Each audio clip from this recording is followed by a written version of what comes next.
یہ ہے اسلام آباد پاکستان کا دارالحکومت۔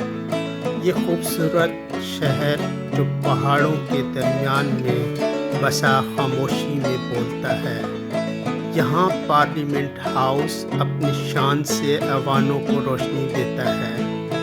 سپریم کورٹ انصاف کی علامت بن کر کھڑا ہے اور ان سب کے درمیان پھیلی ہے قدرت کی وہ خوبصورتی جو ہر دل کو چھو لیتی ہے۔ اسلام آباد جہاں جدید زندگی اور قدرت ایک ساتھ سانس لیتی ہے، یہیں سے شروع ہوتا ہے ہمارا سفر مری کو۔ مری کے بارے میں ناظرین آپ کو بتاتا چلوں، مری ایک سیاحتی مقام ہے جو کہ اسلام آباد سے 60 کلومیٹر کے فاصلے پر ہے اور اس کا راستہ انتہائی خوبصورت ہے۔ موٹر وے روڈ بنا ہوا ہے اور یہاں پر ٹریفک پولیس بھی ہوتی ہے، ٹریفک قوانین بھی لاگو ہوتے ہیں۔ یہ سرسبز شاداب بلند والا پہاڑ ہے۔ رات کا اس کا مناظر اور ہی خوبصورت ہوتا ہے، جیسے پہاڑوں پر موتی پروئے ہوئے ہوں اور یہ آپ کو خوبصورت پہاڑ نظر آتے ہیں۔ صبح کا مناظر کی بات کریں تو کیا ہی خوبصورت منظر ہے، پرندوں کی چہچہانوں کی آواز، اور یہیں پر صبح کا جو ہے کپ آف ٹی شروع ہوتا ہے اور یہیں سے قدرتی مناظر آپ کو میں دکھاتا ہوں۔ مری سے تھوڑا سا دور اگر ہم جائیں تو بھور بن کا علاقہ آتا ہے۔ 10 کلومیٹر کے فاصلے پر یہ خوبصورت مناظر آپ دیکھ سکتے ہیں۔ بھور بن کو اردو الفاظ میں جس کے معنی ہے گھنے جنگل کا وہ ایریا جہاں بلند و بالا درخت ہیں۔ یہ درخت پائن کے ہیں اور بھی دیگر یہاں درخت پائے جاتے ہیں۔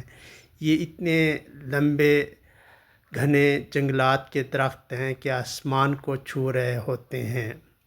یہاں کا موسم انتہائی خوشگوار ہوتا ہے گرمیوں میں، اور یہاں ٹھنڈک کا احساس ہوتا ہے۔ ایک پرسکون فضا ہے، ایک ایسا پرسکون ماحول ہے جہاں انسان شہر کی دوری سے دور ہو جاتا ہے۔ یہیں دن کا وقت ہوتا ہے اور مجھے کھانے پکانے کا بہت شوق ہے، کوکنگ کرتا ہوں، تو میں نے سوچا کیوں نہ کباب کو فرائی کیا جائے۔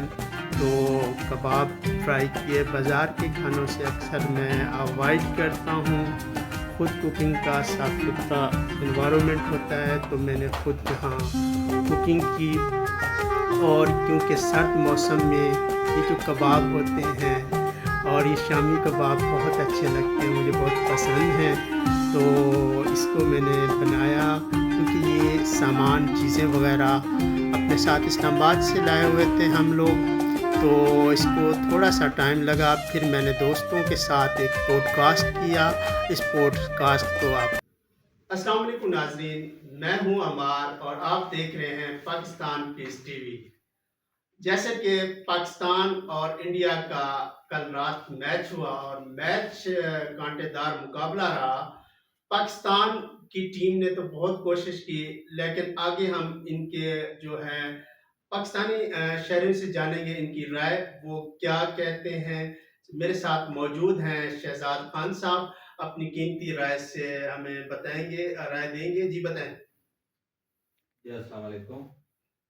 بس پاکستانی قوم کے پاس تو ایک ہی انٹرٹینمنٹ کا ذریعہ جو بچتا تھا وہ کرکٹ تھا، اور اس میں یہ جو ابھی کرکٹ ٹیم کے ساتھ جو ہوا ہے، اس میں جو ذمہ داران ہیں وہ ان کو ان کے جو سلیکٹرز اور جو سب سے اوپر بیٹھے ہوئے ہیں وہ بیسیکلی ان کے ذمہ داران ہیں۔